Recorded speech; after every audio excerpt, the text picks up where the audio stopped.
O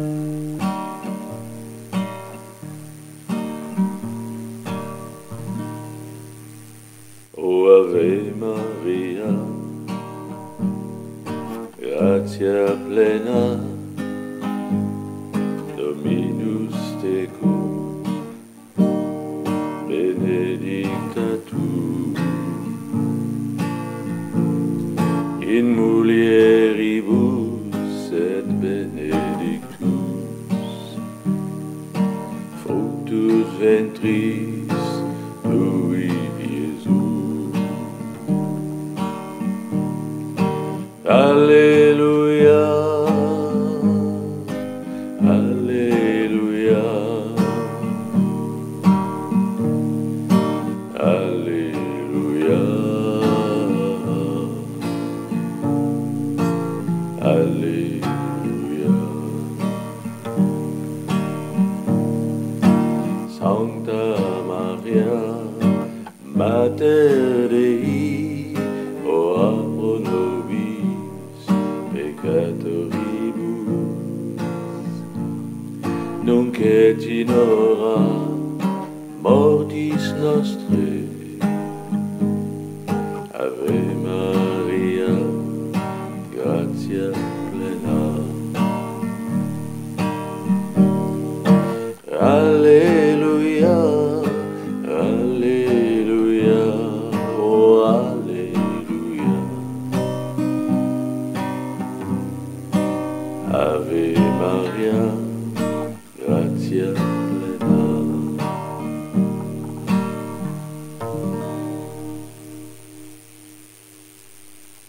Bonne journée.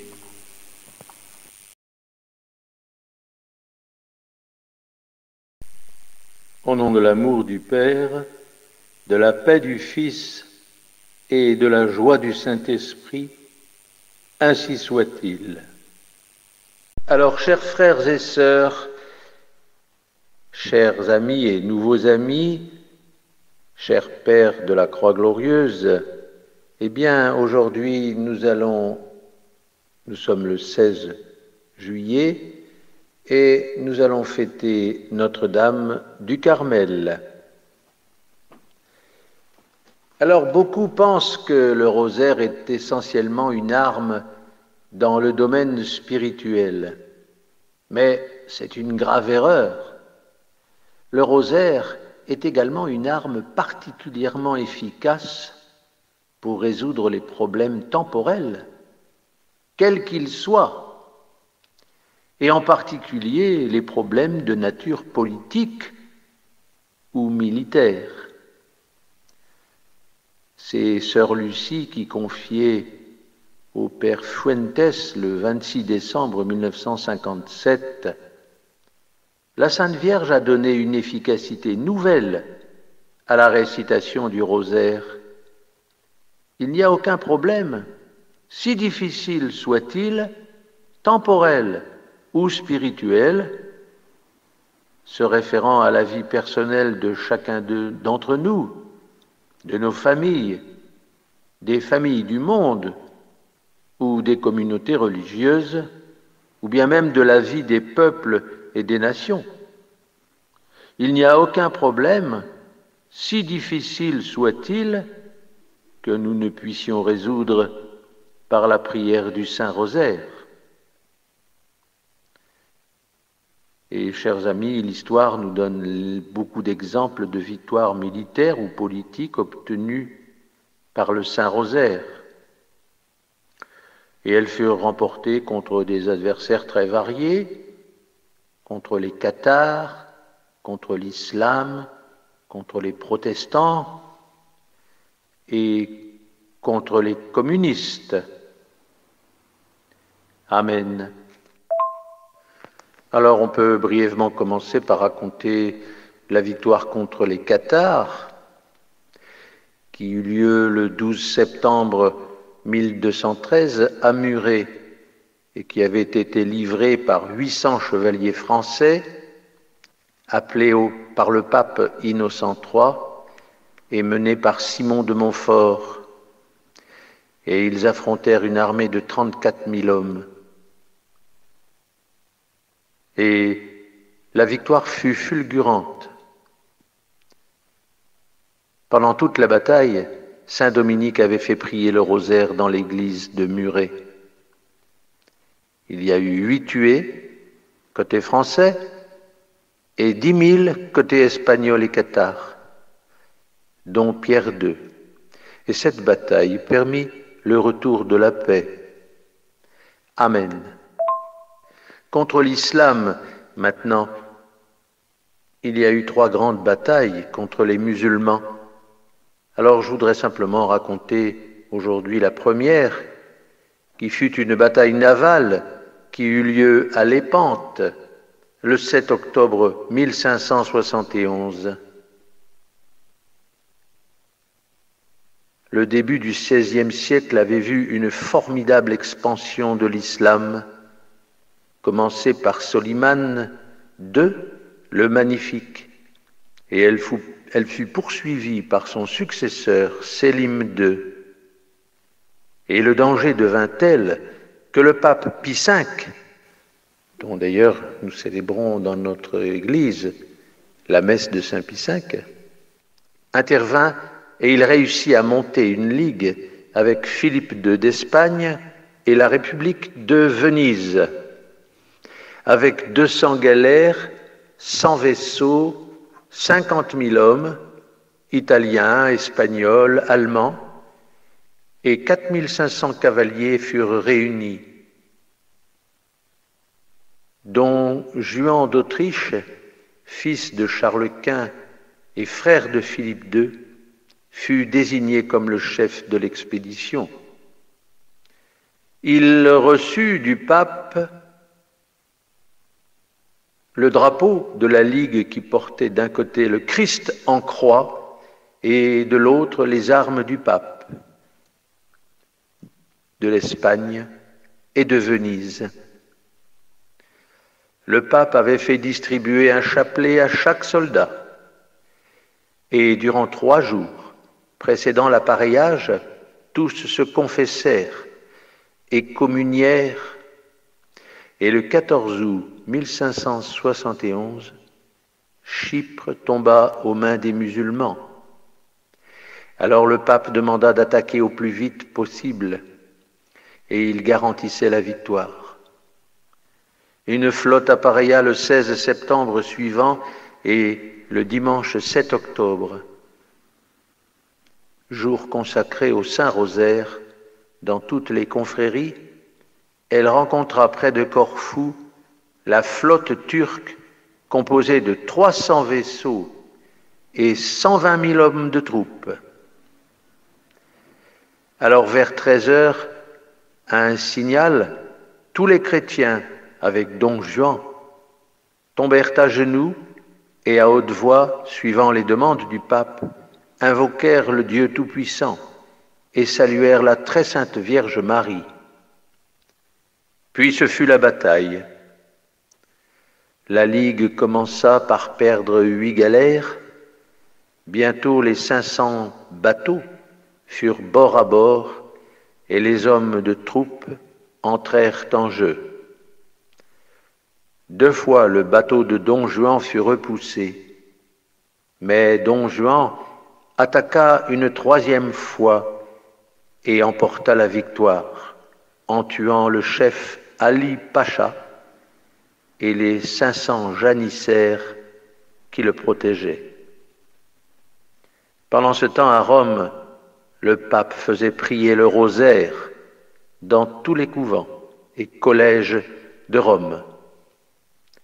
Lui-même jeûna et il fit une nuit de prière du 6 au 7, puis il récita le rosaire toute la journée. Dans l'après-midi, il fut interrompu par son trésorier pour quelques affaires.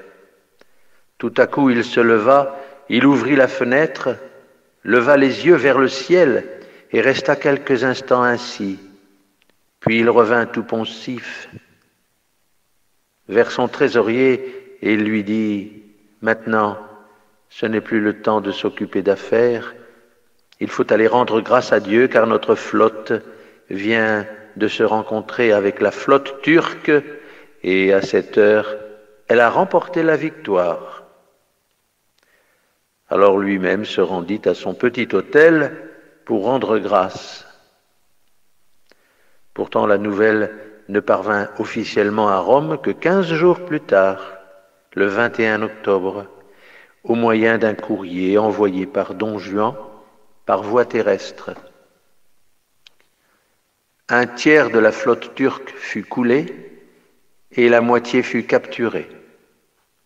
Le reste prit la fuite. Il y avait eu 40 000 tués, 8 000 prisonniers, 12 000 esclaves furent délivrés. Côté chrétien, il n'y eut que 15 galères coulées et il y eut moins de 800 tués et autant de blessés.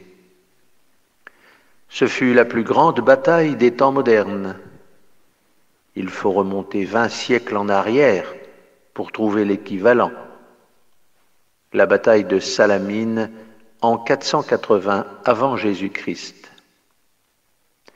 Et encore faut-il dire que les pertes y furent moindres chez les ennemis. Alors en remerciement, le pape Pie V institua le 7 octobre la fête de Notre-Dame de la Victoire dans toute l'Église catholique et il ajouta l'invocation suivante: Secours des chrétiens, ô litanie de la très sainte Vierge. Amen. Alors je vous fais grâce de deux autres victoires contre l'islam, parce qu'une trentaine d'années plus tard, les Turcs avaient encore fait peser de nouvelles menaces. Mais il ne faut pas oublier que contre les protestants aussi, au début du règne de Louis XIII, le protestantisme menaçait la France avec tous les hérétiques dont j'ai déjà parlé dans mes homélies il y a quelques jours. Alors après les guerres de religion et l'édit de Nantes, la puissance protestante était devenue un État dans l'État. Le roi chercha à réduire La Rochelle, qui était une ville soutenue par l'Angleterre, et sur sa demande, le rosaire fut récité devant toute la cour par le couvent dominicain du faubourg Saint-Honoré. Puis le roi demanda aux dominicains d'instruire l'armée. 15 000 chapelets furent distribués. Aussi, tous les soirs, les protestants pouvaient-ils voir les troupes chanter l'Ave Maria et les cantiques à la lueur des torches, portant une statue de Notre-Dame tout autour de la ville. Eh bien, cette ville tomba le 1er novembre 1628. Alors, en remerciement, Louis XIII fit construire l'église de Notre-Dame des Victoires à Paris le 10 février 1638.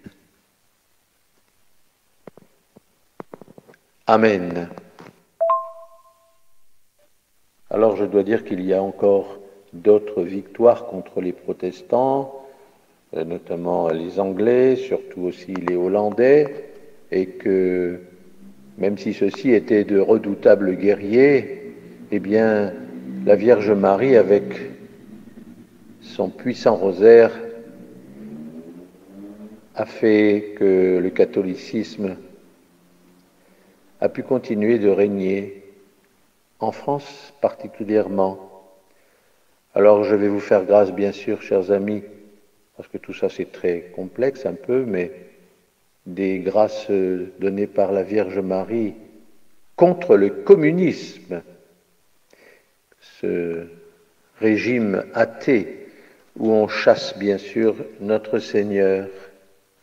Les communistes ont tenté des coups d'État, ils ont lancé des grèves générales, mais les grèves furent cassées. Donc je ne vais pas vous raconter tout ça. Mais voilà donc beaucoup de victoires obtenues par la récitation du rosaire, que nous continuons bien sûr à pratiquer dans notre nouvelle Église triomphante du Saint-Esprit.